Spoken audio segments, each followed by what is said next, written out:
When rumors begin circulating about a new camera, most filmmakers tend to shrug them off until concrete details appear. But in the case of the Sony FX3 II, sometimes referred to in leaks as the FX3 Mark II or FX32, there's more than just idle speculation. Multiple regulatory filings, insider discussions, and credible leaks strongly suggest that Sony is actively developing the successor to its compact cinema camera, with a possible release window around late 2025. And if the whispers prove accurate, the FX3 II could be much more than a mild refresh. Sony appears intent on correcting the original FX3's biggest shortcomings while also layering on entirely new features that would extend the camera's relevance for years. This naturally raises the question, can the Sony FX3 II reclaim the throne as the ultimate filmmaker's compact tool? Or will its improvements come too late in a market already crowded with rivals from Panasonic, Blackmagic, and Canon?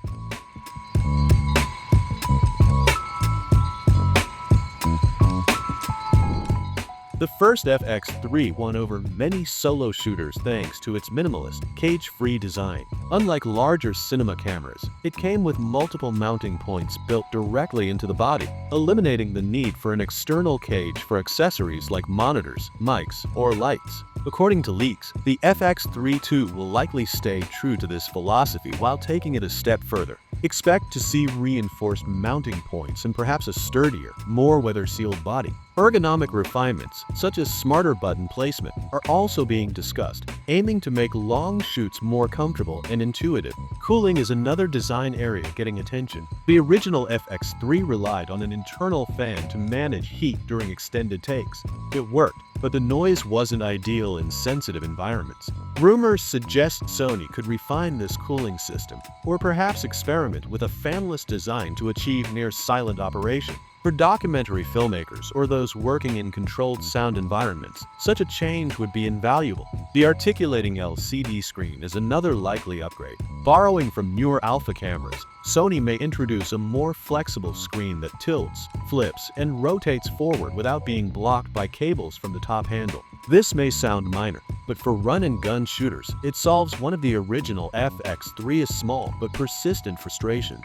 One of the more intriguing rumors is the possibility of internal ND filters, typically reserved for larger cinema bodies like the FX6 or Venice. This feature could be a game changer in such a compact system. Imagine being able to adjust exposure instantly without stacking filters on the front of your lens. If Sony pulls this off, it would dramatically improve workflow for indie filmmakers, wedding videographers, and anyone who values speed and simplicity in unpredictable shooting conditions. The original FX3 earned its reputation largely on the strength of its 12.1 megapixel full-frame sensor, the same sensor found in the Alpha 7S3. That chip was celebrated for its low light dominance, clean shadows, and wide dynamic range. For the FX3 II, however, expectations are shifting. Most industry watchers believe Sony will introduce a new 6K sensor, striking a balance between detail and practicality. 6K offers more resolution than the current FX3 without the enormous storage demands and heat issues of 8K. In many ways, 6K has become the sweet spot for cinema production, detailed enough for cropping, reframing, and future-proofing, yet manageable in terms of file sizes. That said, some whispers do suggest 8K capture could be on the table. While possible, Sony's real challenge will be ensuring that any jump in resolution doesn't compromise the FX3 line's hallmark strengths, sensitivity, and low-light performance. After all, the FX3 became beloved precisely because of how clean its images looked in difficult lighting. Another area of speculation is whether Sony might debut a global shutter sensor in the FX3 II. Such a move would virtually eliminate rolling shutter distortion, a huge advantage for sports, action, and drone cinematography. However, global shutters often sacrifice dynamic range and low light sensitivity, making this addition less certain. More likely, we'll see a faster readout sensor that reduces rolling shutters significantly without going fully global. Sony has been a leader in autofocus technology, and the FX3 II is almost guaranteed to inherit the company's latest AI-driven subject tracking. Drawing from advancements seen in the Alpha 1 and A9 III, the camera is expected to offer more intelligent recognition for faces, eyes, animals, and even vehicles. For solo creators, documentary shooters, and wedding filmmakers, this level of autofocus reliability is a game changer. It means less worry about missed focus and more freedom to concentrate on storytelling. With competition from Canon's dual-pixel AF and Panasonic's recent breakthroughs in phase detection, Sony will be eager to maintain its lead here. Perhaps the most significant updates expected for the FX3 II are open gate recording and internal RAW capture. These were two of the biggest omissions in the original FX3, and their absence made many professionals hesitate. Open gate recording uses the full 3:2 sensor area, rather than limiting capture to cropped 16:9 or 17:9 formats. For today's multi-platform creators, this is essential. A single shot could be reframed for YouTube widescreen, TikTok vertical, or Instagram square without compromising quality. For those shooting anamorphic lens, open gate also ensures more of the sensor is utilized, preserving the cinematic aesthetic.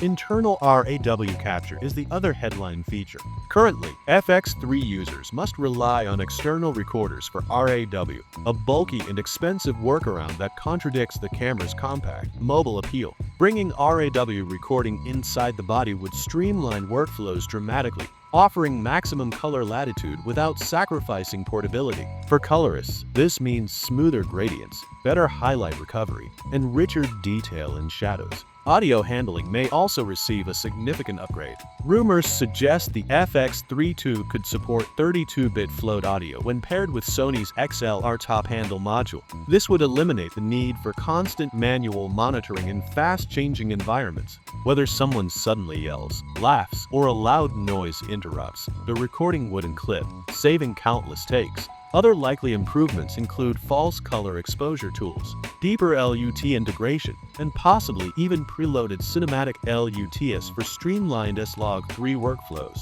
These are the kind of subtle but meaningful additions that would elevate the FX3 II from being a baby cinema camera into a tool that can stand beside larger rigs. Pricing leaks suggest the FX3 II will likely fall in the range of $3,800 to $4,200. That's slightly higher than the original FX3 at launch, but still well below Sony's bigger cinema models like the FX6 or FX9. This positioning keeps it competitive against rivals such as Panasonic's S1H line and Blackmagic's cinema cameras, though it must deliver enough to justify the higher price point, especially since many competitors already offer features like internal RAW and open gate. The Sony FX3 II is shaping up to be one of the most anticipated camera releases of 2025. It represents Sony's chance to perfect what the FX3 started, a compact, cage-free cinema camera designed for modern creators. By addressing past shortcomings and adding future-ready tools, Sony could cement the FX3 II as the ultimate portable filmmaking solution. Still, the stakes are high. Filmmakers want portability and simplicity, but they also expect professional-grade power. Whether Sony manages to balance those demands will determine if the FX3 II is merely a worthy upgrade or a camera that truly redefines its category.